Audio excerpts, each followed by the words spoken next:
सरकार संविधानाप्रमाणे चालतं, दबावानं नाही. एकाच ओरबाडून दुसऱ्याला असं करणार नाही.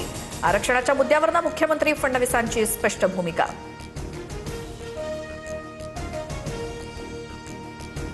एकनाथ शिंदेंच्या नियुक्तीवर कपिल सिब्बल यांचा हल्लाबोल. शिंदेंची मुख्य नेता नियुक्ती लोकशाही विरोधी.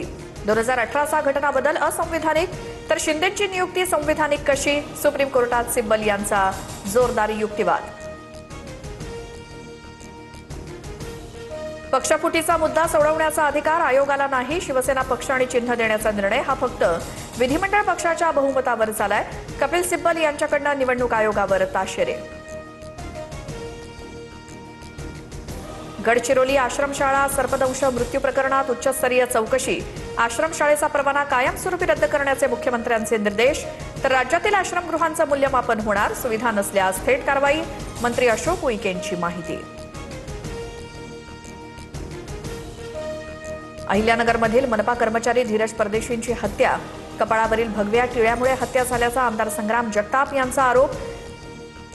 हत्या करणाऱ्यांना फाशीच होणार. मुख्यमंत्र्यांच्या फोननंतर जगताप आणि पडळकरांनी आंदोलन मागे घेतलं.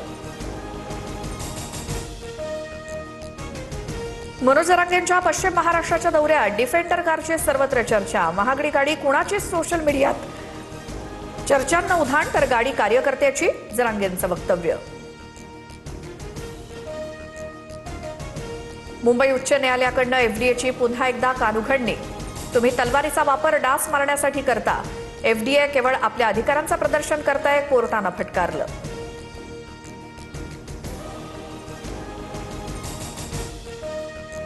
फुकेत दिल्ली विमान अपघातासंदर्भात आंतरराष्ट्रीय चौकशी सुरू.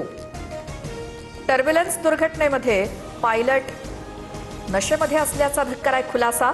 एअर इंडियाचे सीईओ कॅम्पबेल विल्सन यांनी एमओसीए आणि डीजीसीएच्या वरिष्ठ अधिकाऱ्यांची भेट घेतली.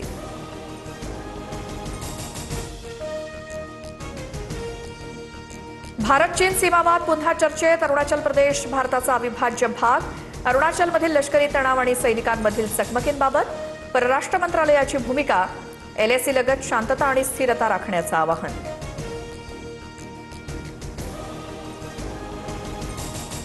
अत्याचार प्रकरणी क्रिकेटपटू अभिषेक पोरेलला 3 दिवसांची पोलीस कोठडी. लग्नाचा आमिष दाखवून मेडिकलच्या विद्यार्थिनीवरती अत्याचार केल्याचा आरोप.